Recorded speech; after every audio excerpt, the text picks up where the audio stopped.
sammen. Nu er jeg tilbage, og i dag så har vi meget vigtige nyheder til jer. Jeg er negativ på klamydia. Og gonorrhea. Og syfilis. Det er en meget god dag i dag. Mathilde er meget glad. Meget glad. Det betyder, at hun kan få tidsmand igen. Yay! Subscribe. Okay, vennerne. Vi er jo kommet her i dag. Det bliver lidt mere seriøst. Det bliver da lidt seriøst, fordi jeg har jo modtaget nogle, hvad kan man sige, nogle livskriser, et dilemma, hvis man har gjort noget, der ikke var sådan helt godt, så man kan fikse det. Kom med et lille råd. Fordi det kan godt være, at vi ikke sådan er eksperter, men vi er eksperter i at lave fejl. Ja, ikke? Sådan der, sådan, vi har virkelig, altså... Fucket op mig. Ja, okay. Men anyway, så synes jeg, det er mega sejt. Jeg der har sendt det ind. Og Det bliver Regitzes brevkasse. det kan vi godt kalde den. Den skal hedde noget federe end Regitzes brevkasse. Meget. Ja. Den skal jo være i... Det må godt være lidt sexy. Regitzes luderskole. Som vi kan fornemme på det hele, så vi bare og jabber løs for at finde et navn til den her fucking brevkasse. Men som jeg kan fortælle jer nu og afsløre, det er, at vi finder overhovedet ikke et super sejt navn. Så hvis I sidder derude og tænker, det her det kunne fandme være fedt, så smid det lige nede i kommentarfeltet. Det var slet ikke særlig fedt. Det lød sejt. Vi starter. Okay, Så kan vi lige tænke imens.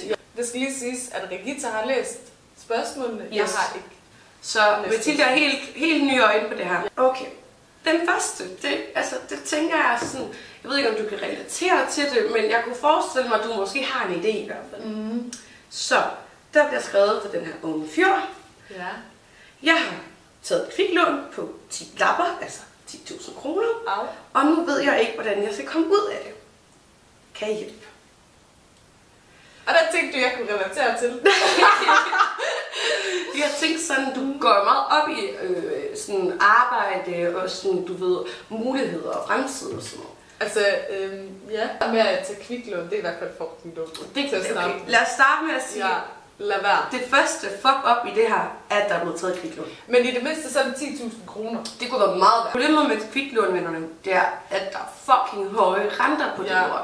Så sådan der. De tager dig i RKI med det samme. Ja, dårligt betaler. Og det vil I ikke, vennerne, for så kan I ikke noget i jeres liv. Og så vil jeg sælge nogle ting, tror jeg, måske i din lejlighed, hvis du har en Playstation eller et eller andet. Altså, det er fucking nederen. Men 1.000 kroner om måneden, så du er ude af det efter 11 måneder. Der er jo lige... det bliver fucking dyrt. Jeg vil meget gerne de her penge inddraget. Fordi de ved godt, at kviklån, det er ikke så tit, de kommer tilbage. Ja. Hvis jeg stod i den situation, så vil jeg snakke med mine forældre. 100%. Og nummer 2 ting er... Gem alt det, der er sjovt til senere. Ja. Og så sælge, altså 10.000, det kan du hurtigt tjene ind. Sælg det.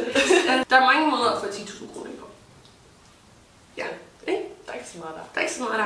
Knokkel hårdt. Ja, bare lige holde ud i en måned eller 2. Ja. Okay, den her. Jeg er en 18-årig pige, som så gerne vil miste min rigdom.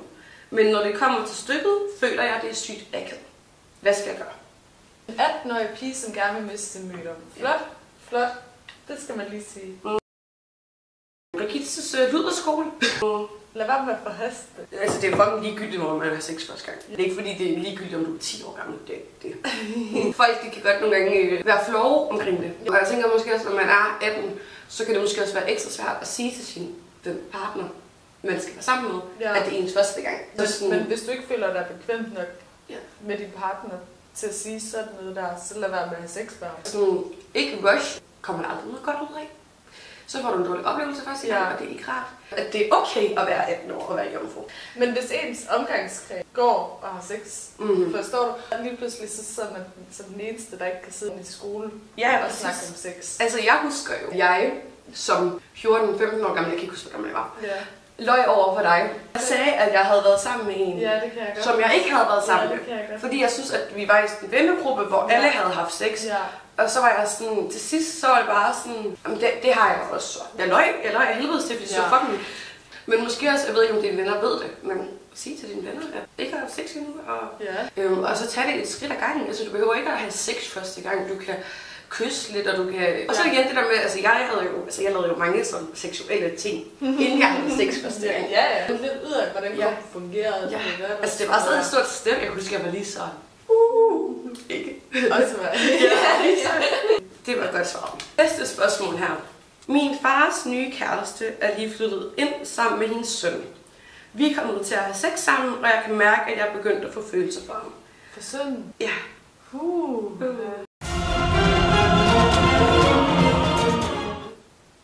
Så det er stepsøster og... Ja. Jeg skulle til at sige frækt. De har kysset. De har bollet. De har bollet. Ja. Frækt. Ikke så godt. Det er da akavet. Jeg mener jo, ja.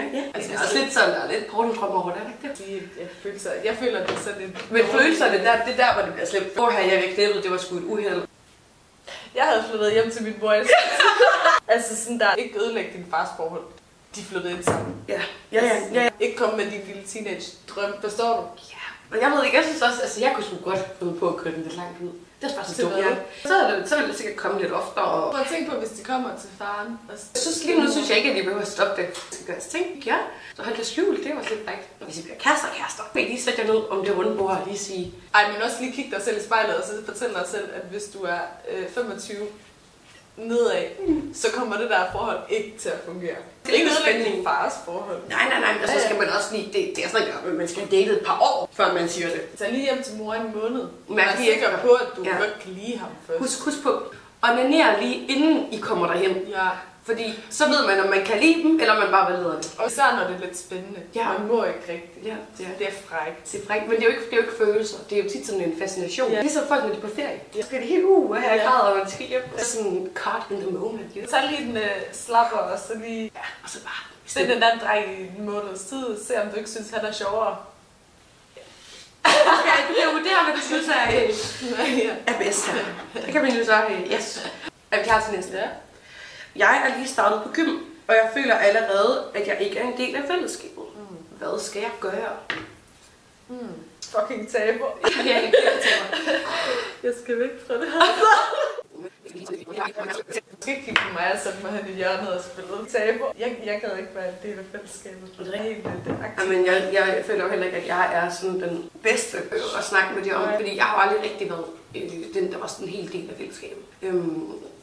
Fucking taber. Altså jeg personligt plejer at finde nogen, der klinger med, og så går jeg med dem. Jeg fokuserer ikke så meget på, at alle skal kunne lide mig. Nu nyder jeg bare det, og det er jo den skole, hendes liv, der afhænger af det. Nej. Men jeg kan godt forstå, at jeg gerne bliver inviteret med til fester. Det skal nok komme. Det skal nok komme. Det handler også om, at man selv skal gøre en indsats. Det siger du jo også, at du ikke gjorde. Nej, jeg fravalgte det. Det gjorde jeg nok godt lidt. Og så blev jeg det heller ikke rigtig inviteret til ting og sådan noget. Nej, okay. Det var det der til drengens. Kitses lyd af skole. Jeg blev inviteret, men jeg kom jo bare. Jeg tror også sådan for dig selv.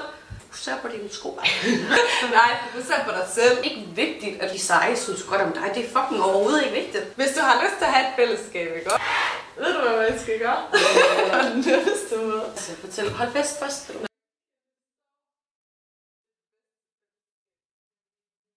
Jeg blev inviteret først, det er den tredje. Det man skal gøre. Jeg er allerede spændt på, hvad du har at sige. Du skal bare være ligeglad. Også hvis man har den der udstråling, så jeg er ligeglad med dig. Folk, de har lyst til at være med dig hele tiden.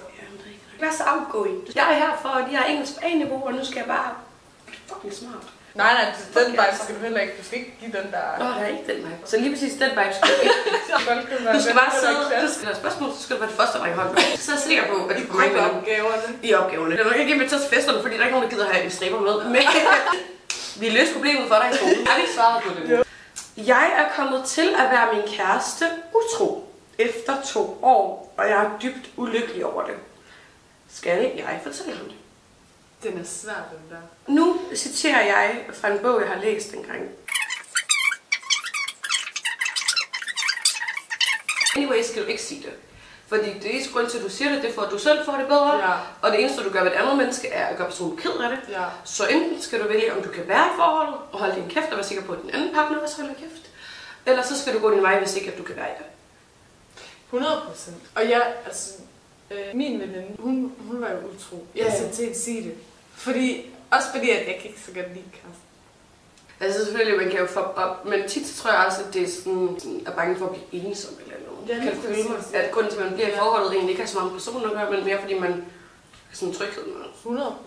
100%. Så det er også bare fucking egoistisk, at der så bliver det forhold, fordi du har egentlig gjort noget ret modbydeligt over for det andet menneske, og du bliver der kun af dine egne egoistiske behov. Ja. Så det bedste råd er nok, hold din kæft og gå din vej. Ja. Altså hvis det er en fælles ven, Så er vi ude i noget. Så er vi ude i knivstil. Ja. Fuck, du sagde hurtigt ja. Du sætter bare resten. Ja. Min veninde gør alt for drengenes opmærksomhed og fravælger mig, selvom vi har en aftale. Hvad skal jeg gøre? Altså det dilemma, det har jeg jo selv. Ja. Der fravalgte jeg hende. Det var den. Ja. Altså, jeg tror helt ærligt, det gør godt, det lyder fucking åndssvagt at sige, ikke? Jeg tror helt ærligt, at den veninde, du har lige nu, ikke er en veninde for dig. Du skal finde dig en veninde, som vil give dig det samme, som du giver. Ja. Du kan godt gå og droppe en aftale for at tage til en fyr. Det kunne jeg også godt finde på. Så er der ikke nogen, der bliver sur over. Nej. Ellers så skal du snakke med hende om det.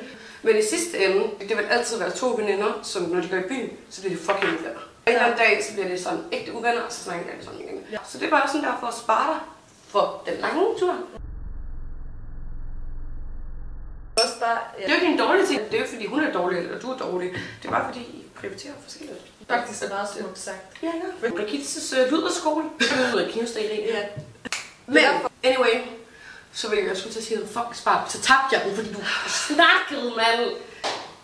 Men anyway, så er der aldrig nogensinde en mand, eller en dreng, eller bare en onkel, der skal bestemme, hvad du er værd i dit liv.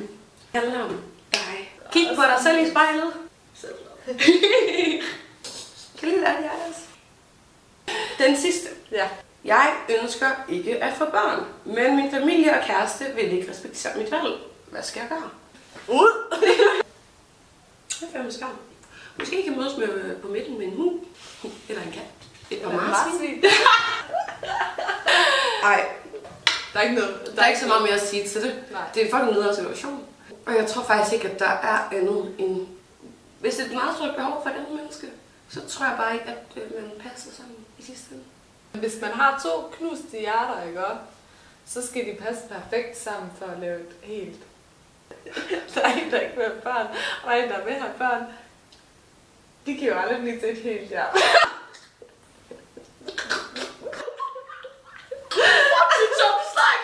Det er aldrig blevet til et helt hjerte. Det er rigtigt. Det er flot sagt. Det er fucking flot sagt. Anyway, tak fordi I så med i dag, vennerne. En lille hjælpende hånd til jeres dilemma. Hvad for en breakdance, du laver? Throw your hands up if you with it. Drop it. Jeg prøver lige igen. Lad mig høre om, men jeg skal lige zone her. Jeg laver fjernsyn. Så vennerne, hvis I kunne lide den her video, og I er rigtig... Dagens dilemma er slut. Stop! Dagens brevkasse er slut. Vi siger tusind tak til de modige, der har sendt deres dilemma, deres livskriser og deres lidt dumme fejl ind til os, og givet os en mulighed til at hjælpe jer lidt på vej. Om det har været helt godt, helt skidt, det må I jo lige skrive ned i kommentaret, eller smide et like, eller forhåbentlig ikke. Anyway, jeg smider min mail lige her, og der kan man simpelthen sende sit dilemma ind til os. Og så kan det være, at vi tager jeres dilemma med i næste video. Det har i hvert fald været en fornøjelse at høre lidt om, at I også har problemer. I er halvt så fucked up som os, men I er lidt på vej. Så skal vi slutte den af. Hvad skal jeg sige? Tak for i dag. Husk at subscribe på kanalen, og så skal du sige... Det kan jeg ikke huske alt det der. Tak fordi I så med. Tak fordi I så med. Tak fordi I så med, vennerne. Husk at smide et subscribe til kanalen, hvis I vil have notifikationer, når vi eller jeg laver nye videoer. Ha' det dejligt! Hej! Fuck, det var lort, mand. Jeg skal aldrig være skuespiller. Fuck, du er dum nogle gange. Så derude vil jeg sige velkommen til Mathilde, hun er fri for klamydia. Godmorgen, mand.